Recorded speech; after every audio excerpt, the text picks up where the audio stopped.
வாங்க உட்காருங்க. அதுக்கெல்லாம் இப்போ டைம் இல்ல. கதிர், உங்ககிட்ட ஒரு முக்கியமான விஷயத்துக்காக தான் வந்தேன். என்ன விஷயம்? Anything emergency? ஆமா கதிர், வைரவேலுவை வெளியே கொண்டு வரதுக்காக ஒரு காரியம் செய்ய போறேன். அதுக்கு நீங்க என் கூட கொஞ்சம் வரணும், முடியுமா? என்ன செய்ய போறோம்? அந்த குருவோட டெட் பாடியை தோண்டி எடுக்கணும். என்னங்க சொல்றீங்க? நம்ம எதுக்குங்க அதெல்லாம் செய்யணும், அதுவும் இந்த நேரத்துல? அந்த டெட் பாடியை திரும்பவும் போஸ்ட்மார்ட்டம் பண்ணணும். எனக்கு என்னமோ அவன் கொலையில டவுட் இருக்கு. அவன் உண்மையிலேயே துப்பாக்கியால ஷூட் பண்ணதாலதான் இறந்துட்டானான்னு செக் பண்ணணும். இல்ல அதெல்லாம் சரிங்க. அதுக்குன்னு பாடியை தோண்டி போஸ்ட்மார்ட்டம் பண்ணி தான் அதை தெரிஞ்சுக்கணுமா? வேற எதுவும் வழி இல்லையா? இப்போதைக்கு இருக்கிற ஒரே வழி இது மட்டும் தான் கதிர். வைரவேலுக்காக நான் இதை பண்ணதான் போறேன்.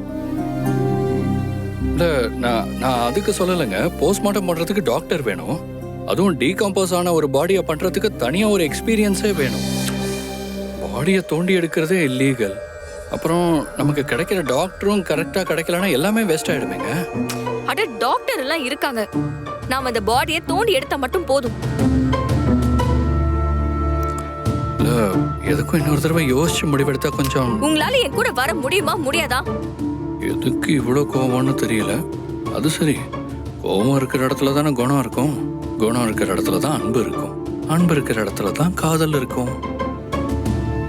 என்ன கதிர் யோசிக்கிறீங்க? இல்ல ஒண்ணு இல்ல நான் போலாம். வாங்க போலாம். வாங்க. என்ன பண்ண போறாங்களோ? எங்க ஒரு நிமிஷம். இப்பவும் நான் கேக்குறேன், நமக்கு வேற ஆப்ஷனே இல்லையா? இத பண்ணியே ஆகணுமா? கதிர், வேற ஆப்ஷனை பிளான் பண்றதுக்குலாம் எனக்கு இப்போ டைம் இல்ல. இதுதான் இப்போதைக்கு எனக்கு இருக்கிற ஒரே ஆப்ஷன். குருவோட பாடிய இங்கதான் புதைச்சிருக்காங்க.